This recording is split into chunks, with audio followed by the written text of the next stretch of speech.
The last night I spent with Lynn, we spent together here in the living room. He was sitting in that chair where I was just sitting. I was sitting in the rocking chair next to him working on a quilt. And Jerem was sitting over here and we were watching something fun together. And he would laugh and stuff when I would squeal at things that would surprise me. And this picture back here, we had taken the day that Ammon and Crystal got married. And it was really one of only 2 times where we had all 9 of our children together before Lynn passed away. And it was Brigham and Amy had this made into a blanket for me that we had put up, and I just really love that. I think that it illustrates to us the things that are most important to us. The Savior and His church, the temple that gives us the promise of being together as a family forever, and then our family. We both just really, really love and appreciate our family. I was thankful that Lynn was able to make a trip to Utah just before he died and spend a little time with family there. He got to meet Adriel, who had just been born, and that meant a lot to Dallin and Holly, and as well as being able to see Jerusha and Tia's family one more time. I think one of the tender mercies that we had in that year just before he passed away is there was a huge ice storm, and so we were really iced in for 4 or 5 days, and that gave us an opportunity to watch Christmas shows, which is one of the traditions that we had too. My personal favorite was It's a Wonderful Life, and Dad's favorite was A Christmas Carol. He even read A Christmas Carol to us one year. He was able to take an advantage of an opportunity he had during that time to go with the kids down here and take movies of them sliding down the hill over there in Hidden Lakes. And that video is just really cute. You can hear him talking to the kids and watching them and encouraging them as they slid on the sled. Here we go. Okay, here we go. Here we go. Well, Mary, you're pretty fast. Is that Taylor? Taylor looks like he's coming pretty fast. There's Jonathan. Hi, Jonathan. You want to wave to Mom and Dad? Okay. Taylor. There's Taylor. There's the water. Okay, do you want to go down this side now? Not really. Oh, here's Uncle Jerem's pretty slick, huh? Okay, can you wave to Mom and Dad? All right. And lots of times we were poor, but when we weren't poor, he really liked to spoil me. And oft times he would buy me things that were warm and soft and cuddly, and like a quilt, a comforter, a bathrobe. He gave me some really warm furry socks, and he even put them on my feet for me. And he got me about a month before he passed away on my birthday this huge white towel that was really soft, and said it had to be white, and he was looking for the softest one he could find, and that just to wrap it around me anytime I needed a hug. And I can tell you that I have done that often. Sometimes when I miss him, I'll put on the bathrobe and wrap the blankets or the towel around me and hold my teddy bears, because that's another thing. He would often give me teddy bears. He gave me a teddy bear before he ever left on his mission to hold and take care of till he got back. I called him Smith Teddy Bear. He also gave me teddy bears for Valentine's Day. In fact, I have a red teddy bear that he gave me the Valentine's Day before he passed away, and a white one that he gave me before that. We put on the bed.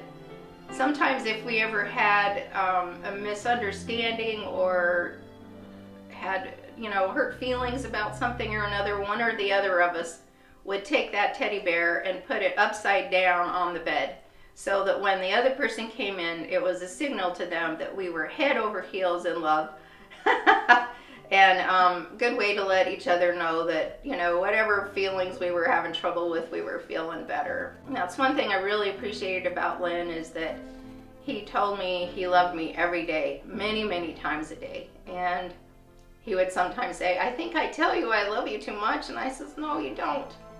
I really appreciate it. And so thankful for that now, because I have to go with those I love yous that they're gonna have to last me the rest of my life. But I have some cute notes that he's written me that I have up around the house. For some reason, when he turned 60, decided to go get a picture taken of himself, and he wrote me a little I love you note and put it on the picture and let me have it on my side of the room, and I still have it there, and say goodnight to him and tell him I love him every night. He was really good at remembering to get me flowers for special occasions to surprise me sometimes, and usually they were red roses. We had red roses when we got married, and like I said, when we had money, he liked to get something really nice for me and stuff I would never buy for myself. He bought me a real expensive, nice watch, and I remember Jerusha kind of smiling and said, Mom, you're the only person I know who wears a $3,000 watch with 99-cent plastic earrings. I can tell exactly what you bought for yourself and what Dad bought for you. But he really was sweet. He bought me a beautiful sapphire ring that had diamonds around it after we'd been married 21 years. We'd been married as long as we hadn't been married. And I would wear it for special occasions. He gave me a little necklace that before he left on his mission that I wore, and I still have it and I still wear it. He gave me a little locket one year, and one Valentine's Day he gave me a little teeny heart-shaped ruby necklace.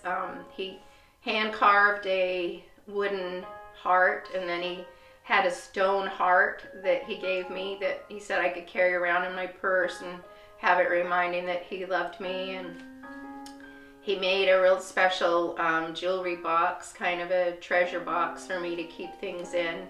He loved working with wood and did a beautiful job, and I treasure those things now. He even made me a ring out of a piece of wood that he just worked on hollowing it out and sanding it until it was really smooth, and that was really special. He loved to be with me and I loved to be with him. We really enjoyed each other's company a lot, and I was really thankful that he was able to be with me when our children got married, and the other time when we were all able to be together was when Dallin got married, and it was really special to be able to be in the Brigham City Temple where he had helped to sell and then worked with his sons in designing and helping to create the carvings, the hand carvings there in that temple.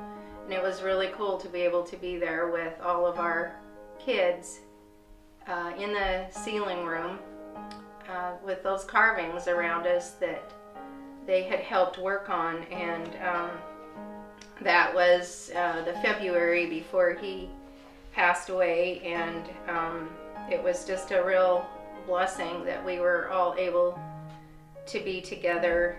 It's interesting that he always would have his arm around me or be holding my hand, and I think that one of Lynn's love languages was touch, and he was always giving hugs, and that's something I miss about him a lot, is that he would also be willing to rub my sore places for me at night before I go to sleep. He never got tired of it.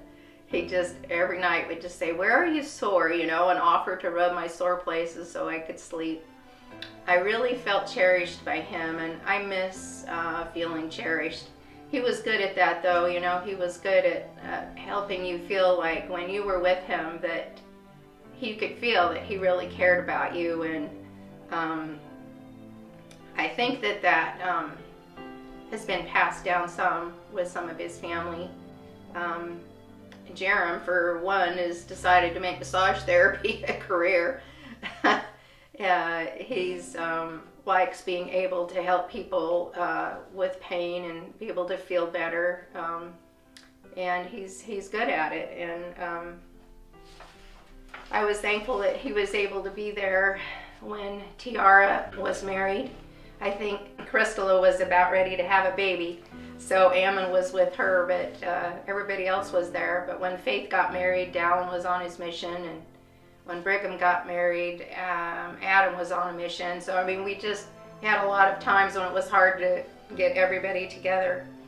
The last anniversary that we had was our 41st wedding anniversary, and it was just 8 days before, or 10 days I guess, before he collapsed. We put up our Christmas tree right here, and the last pictures taken of us were taken just right here next to that window by the tree.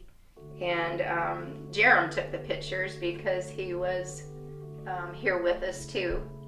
And we called that chair the blessing chair.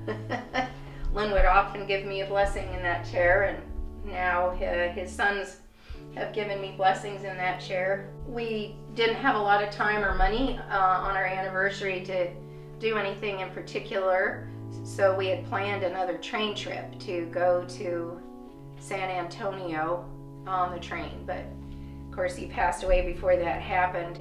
We were making plans to go on a mission, and he just got to leave on his first, I guess. When he passed away, I had 31 red roses put on his casket to remind me and everyone else, representing the 41 years that we had together. We had roses when we got married, and that was a special thing. He was so now Christmas time is not just our anniversary time, but it's also the time when I think about when my husband passed away. I know that he was called home to serve a mission, and that God wouldn't have taken him yet if he wasn't really needed. And I know that he has been here helping our family when it is needed, and that's been a great comfort to me and to all of us, I think, as we've shared with each other special experiences that we've had. Sometimes we'll kiss my teddy bears, or sometimes I will kiss my finger and touch his picture and tell him I love him. I appreciate the sweet kisses that he gave me, and all the hugs that he gave me and gave to all of us. We'd hug when we were happy, we'd hug when we were sad, we'd hug to comfort each other, and we still do that. And I am thankful for such a wonderful family that we love every single one of you guys so much. I just can't believe how fortunate I am to have such a wonderful family. It was hard to say goodbye to Dad. It was hard for us to give him those last hugs, but I know that we will get to be with him again because of the blessings that we have of the gospel in our life.